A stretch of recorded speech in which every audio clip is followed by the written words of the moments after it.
Hello students, welcome to MTC. मैं हूं KP sir. मैं आप लोगों को वर्ग एवं वर्गमूल पढ़ा रहा हूं। इसमें एक महत्वपूर्ण चीज़ ये होता है विभेयता का नियम। क्या होता है? विभेयता का नियम। विभेयता के नियम आप पढ़े होंगे, याद होगा। नहीं भी याद होगा तो एक बार उसको मैं कुछ रिपीट करा देता हूँ कि विभेयता के नियम में जैसे क्या होता है। तो विभेयता के नियम में पहले आपको एक चीज देखना है, सम संख्या। क्या देखना है? सम संख्या। सम संख्या। सम संख्या किसको कहते हैं? इसको बोलते हैं अंग्रेजी में इवन नंबर। नंबर सम संख्या। तो वैसी संख्या जो जोड़ा के रूप में हो, वैसी संख्या जो जोड़ा के रूप में हो सम संख्या कहलाती है।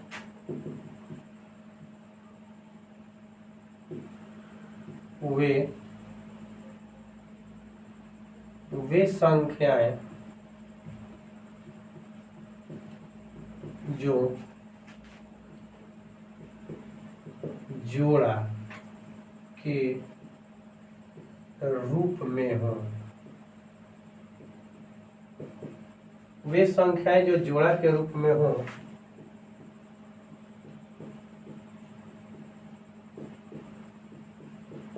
सम संख्याएं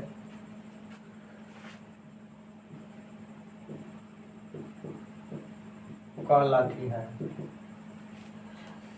जैसे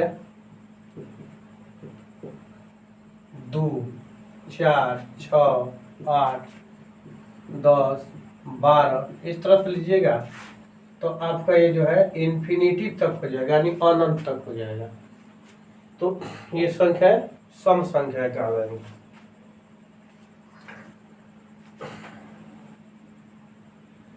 जीरो आप लोगों को सम संख्या नहीं है, तो इसमें कुछ विभेयता के नियम आपको बता देते हैं जो कि वर्ग और वर्गमूल में आवश्यक है। पूरा तो नहीं बता पाएंगे अभी, लेकिन कुछ बता देते हैं। जैसे में आपको बता देते हैं 2 से विभाज्य संख्याएं। ये आपको वर्गमूल में भी सहायक होगा और घनमूल में भी। तो 2 से विभाज्य संख्याएं वैसी संख्याएं जिनके इकाई के स्थान पर का अंक 0, इकाई के स्थान पर का अंक 0 या कोई सम संख्या हो, कोई सम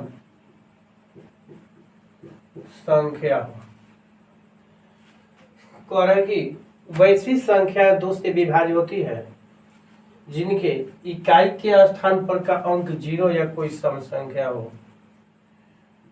2 से वैसी संख्या जिनके तो 2 से विभाजित होती है, विभाजित होती है। ऐसी संख्या आपको 2 से कट जाएगी। अब देखिए, आपको वर्ग वर्गमूल बनाने में चाहे कितनी भी लंबी संख्या दी गई हो, इकाई अंक देख लेंगे। ये क्या है? इसका इकाई अंक सम संख्या है। सम संख्या हो गया, 6 आपका सम संख्या हो गया। तो यदि इकाई अंक सम है तो 2 से पूर्णतः विभाजित है, कितना ही बड़ संख्या ले लीजिएगा। दूसरा शर्त कह रहा है कि सम संख्या के अलावे यदि 0 हो तो पर भी संख्या 2 से विभाजित हो जाएगी। अभाज्य गुणनखंड करने में आपको काम आएगा दूसरी विभेयता का नियम, याद कर लेंगे। केवल अभाज्य गुणनखंड में ही आपका काम नहीं आता है, इसके अतिरिक्त जो आप काटाते हैं संख्याओं को, वहां भी आपको व्यवहारिकता का नियम काम आता है। तो मैं तो कुछ इंपॉर्टेंट पढ़ा रहा हूँ, आवश्यकता अनुसार फिर बाद में पढ़ा दूंगा।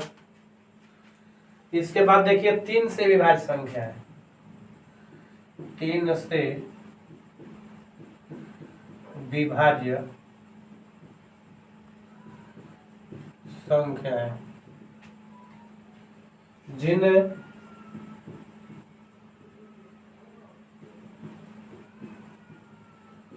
संख्याओं के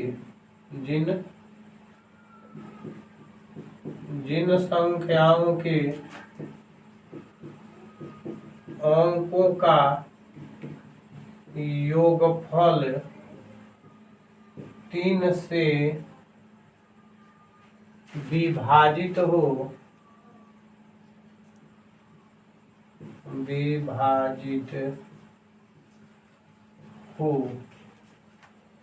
जिन संख्याओं के अंकों का योगफल 3 से विभाजित हो, वे संख्याएं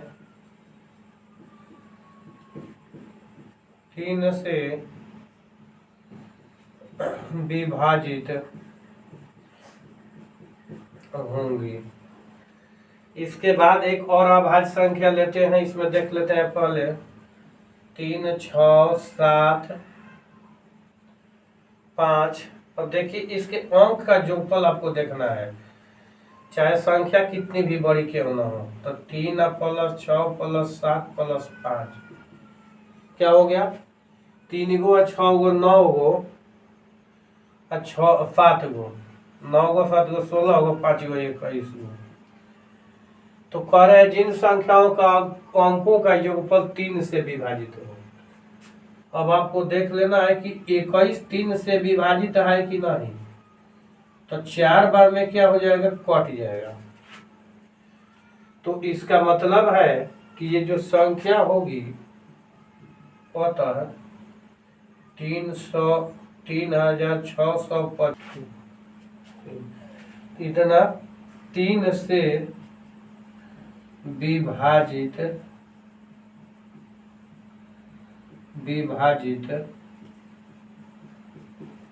होगी। सॉरी देखिए यहाँ 3 7 21 होगा, 7 बार में जाएगा, 4 बार में नहीं जाएगा, गलती से लिखा गया था। तो ये क्या है? 3 से विभाजित होगी। क्यों विभाजित होगी? कि इसका जो योगफल है वो 3 से कट जाता है, तो 3 से विभाजित होगी। भागिएगा मत, मैं और कुछ महत्वपूर्ण चीजें बताने जा रहा हूँ, मत सोचिए खाली वैधता के नियम में पढ़ाकर छोड़ देंगे, आप लोग देखते रहिए। और देखिए 5 से विभाज्य संख्या है। 5 से विभाज्य संख्या है जिन संख्याओं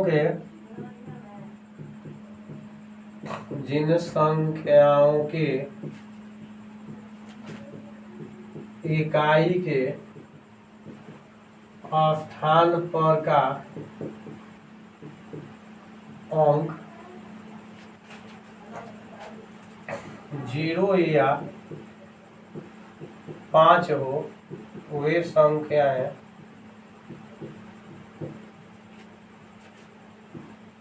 5 से विभाजित होंगी। करें जिन संख्याओं के इकाई के स्थान पर का अंक 0 या 5 हो, वे संख्याएं 5 से विभाजित होंगी। अब देखिए कितना भी आपको बड़ी संख्या दी जाए, इकाई स्थान यदि 0 है तो 5 से विभाजित हो जाएगी। इसी तरह से आपको कितना भी बड़ी संख्या दी जाए तो देखिएगा कि इकाई स्थान 5 है तो पर भी 5 से विभाजित हो जाएगी। इसके बाद में कभी कभी 11 की भी आवश्यकता पड़ती है, तो 11 से विभाज्य संख्या है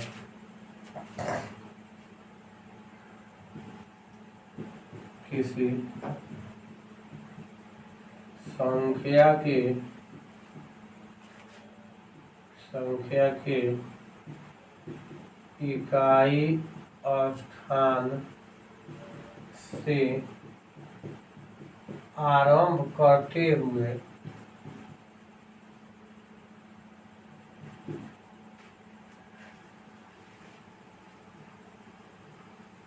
विषम स्थान पर के अंकों का योगफल तथा सम स्थान पर के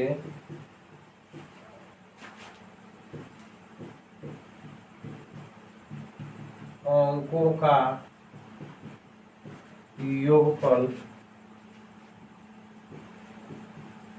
का अंतर या तो 11 से विभाजित हो या तो दोनों जीरो या तो जीरो हो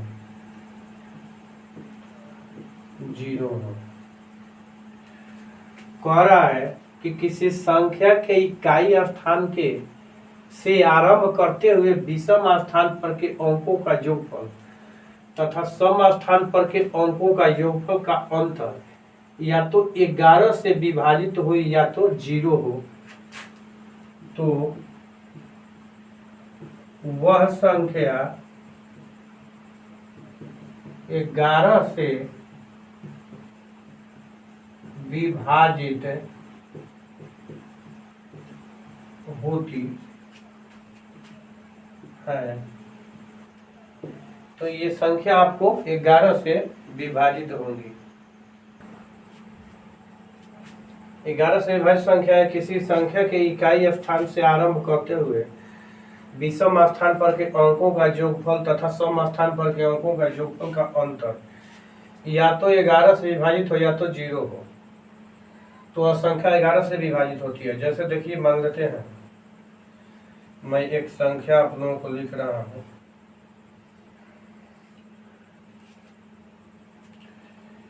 यहाँ पर शुरू करता हूं तो 6 + 5 और +7, तो आपका हो गया 12 6 18।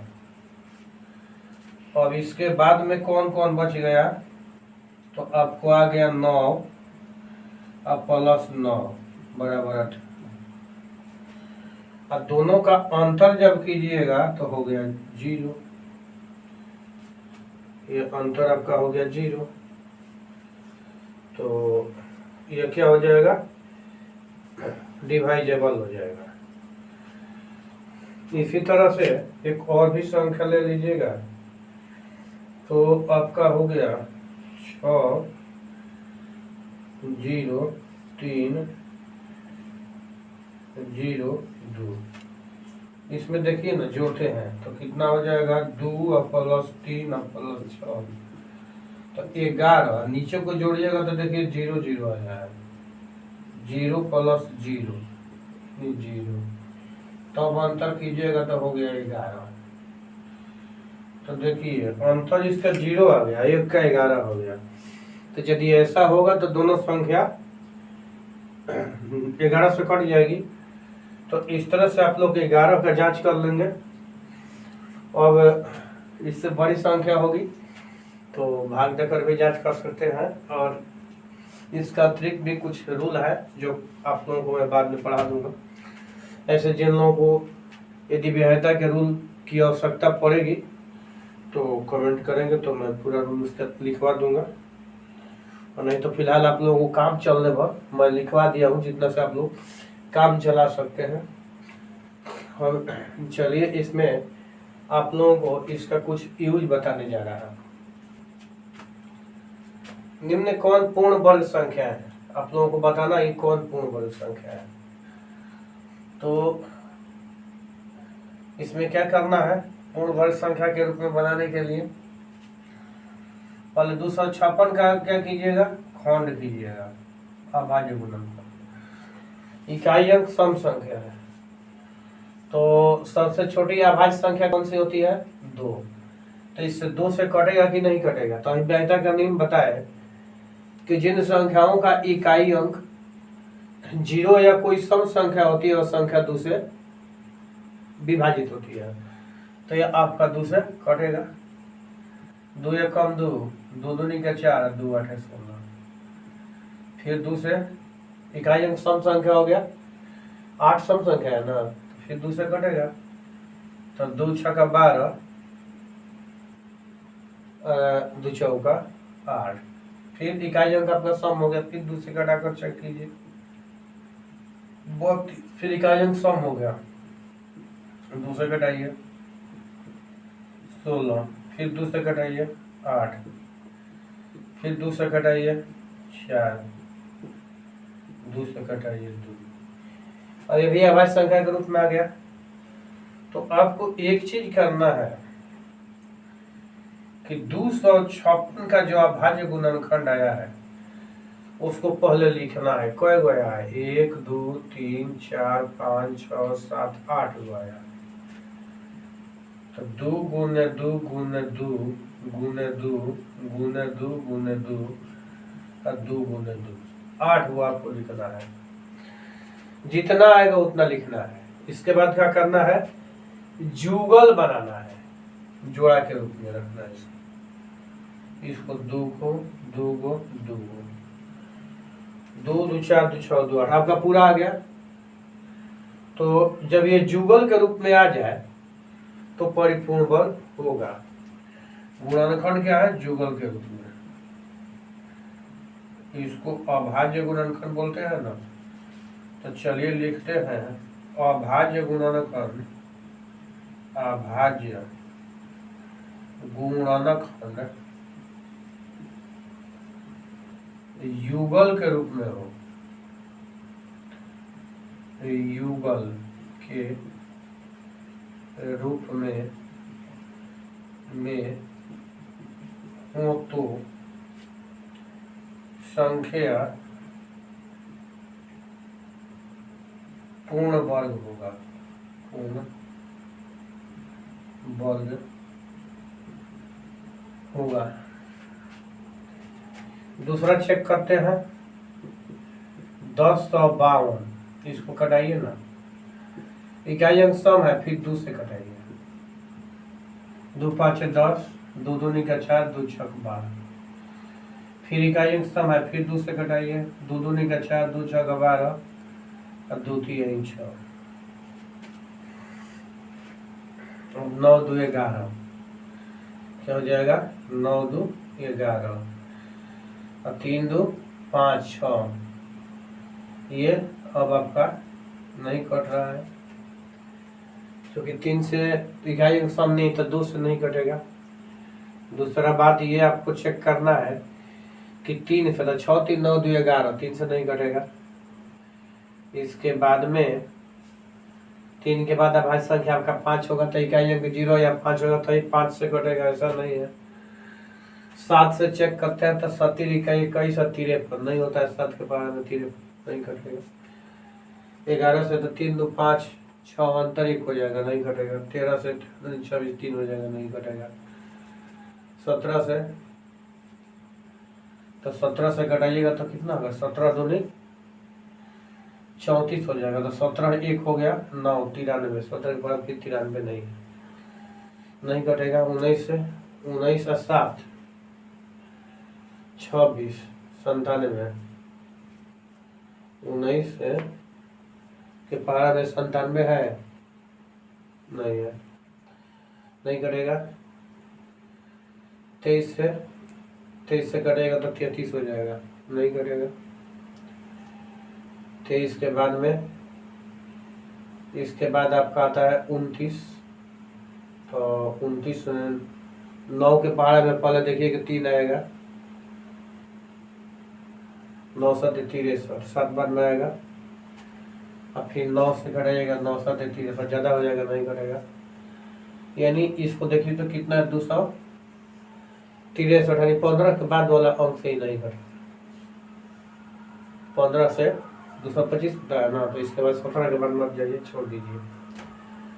तो इसमें 1052 जो है 2 गुना 2 गुना 263, तो ये वो तो जुगल आया, लेकिन यहाँ पर एक क्या हो गया, फुट हो गया, फुट हो गया। अतः 1052 पूर्ण वर्ग